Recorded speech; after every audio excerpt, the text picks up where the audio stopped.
আসসালামু আলাইকুম everyone, welcome to it's talkies. As expected, Toofan পুরো হলে আগুন লাগিয়ে দিয়েছে। পুরো 2 ঘন্টা 30 মিনিট ছিল হল উত্তেজনায় ভরপুর। শুরু করছি 28th talkies Toofan. Wait wait wait, spoiler alert. মুভিটি শুরু হয় সাকিব খানের শান্ত নামের ক্যারেক্টারটি দিয়ে, যে সিনেমার নায়ক হওয়ার জন্য অনেক প্যাশনেট এবং নায়ক হওয়ার জন্য যে কোনো কিছু করতে পারে। এই মুভিতে সাকিব খানের দুটি ক্যারেক্টার দেখা যায়, একটি হচ্ছে শান্ত, অপরটি হচ্ছে আন্ডারওয়ার্ল্ডের ডন তুফান। মুভিটির স্টোরি খুবই সাধারণ থাকলেও ডিরেক্টর রায়হান রাফি যেভাবে সেটিকে ফুটিয়ে তুলেছে তা ছিল অসাধারণ। স্টোরি বিল্ড আপ থেকে শুরু করে ক্যারেক্টার বিল্ড আপ পর্যন্ত সবগুলো ছিল একদম পারফেক্ট। দর্শকরা কোথাও বোর হয়নি। যখনই মনে হচ্ছিল যে বোরিংনেস শুরু হবে, ডিরেক্টর রায়হান রাফি এক একটি টুইস্টের মাধ্যমে পুরো হলের হাইপ একদম বাড়িয়ে দিয়েছে। এই মুভিতে শাকিব খানের স্ক্রিন টাইম ছিল সবচেয়ে বেশি। তিনি একাই মুভিটি বলতে গেলে ক্যারি করে নিয়ে গেছে। শাকিব খানের ডাবল পার্সোনালিটির ডাবল লুক সবগুলো ছিল মনোমুগ্ধকর, এবং শাকিব খান তার অ্যাক্টিংয়ের মাধ্যমে হলে এক ওয়েভ অফ ইমোশনস তৈরি করতে সক্ষম হয়েছে, যেটি হলে দর্শককে 2 ঘন্টা 30 মিনিট ধরে রাখতে সক্ষম হয়েছে। মুভির ফার্স্ট হাফ পুরো ছিল এন্টারটেনমেন্ট এবং কমেডিতে ভরপুর, এবং সেকেন্ড হাফে শুরু হয় আসল থ্রিলিং কাহিনী, এবং লাস্টের দিকে হলে ছিল পুরো টান টান উত্তেজনা। বাকি ক্যারেক্টারগুলোর কথা যদি বলি, সেগুলো ছিল একদম পারফেক্ট। নাবিলা হচ্ছে ফ্যাশন ডিজাইনার, যার মাধ্যমে শান্তর মুভি ইন্ডাস্ট্রিতে ঢোকা।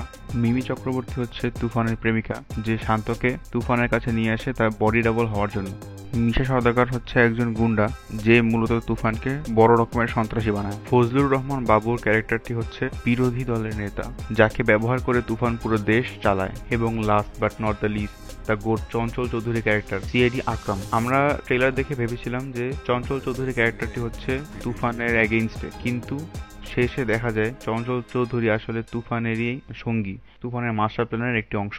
পুরো মুভিটি ছিল তুফান 2 এর স্টোরি বিল্ড আপ। এখন আসি কপি প্রসঙ্গে। মুভিটির ট্রেলার দেখে সবার ধারণা ছিল মুভিটি আসলে কপি হবে, বাট আসলে ব্যাপারটি পুরোই ভিন্ন। মুভি কোনো দিক দিয়ে কপি না, বরং বলা যায় ইন্সপিরেশন। ডিরেক্টর রায়হান রাফি একজন ফিল্ম এনথুজিয়াস্ট, তার এনথুজিয়াজমেরই প্রতিফলন ঘটে এই মুভিতে।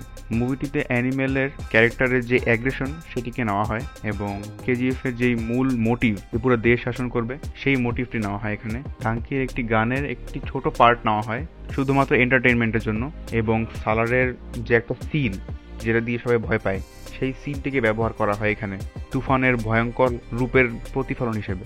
Overall cinematography, action, story build up, character establishment, lighting এবং কালার কারেকশন সবই ছিল একদম টপ অফ দ্য লাইন। আর যে কথা না বললেই নয়, মুভির গানগুলো প্রত্যেকটি ছিল খুবই সুন্দর, এবং সিনের সাপেক্ষে প্রতিটি গানকে ফুটিয়ে তোলা হয়েছে।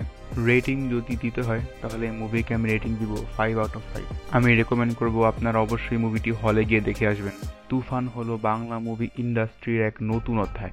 আজ এই পর্যন্ত। ভিডিওটি ভালো লাগলে লাইক করবেন এবং কমেন্টে আপনার মতামত জানাবেন, আর চ্যানেলটিকে সাবস্ক্রাইব করবেন আরও নতুন ভিডিও পাওয়ার জন্য। দেখা হচ্ছে নেক্সট টপিকে।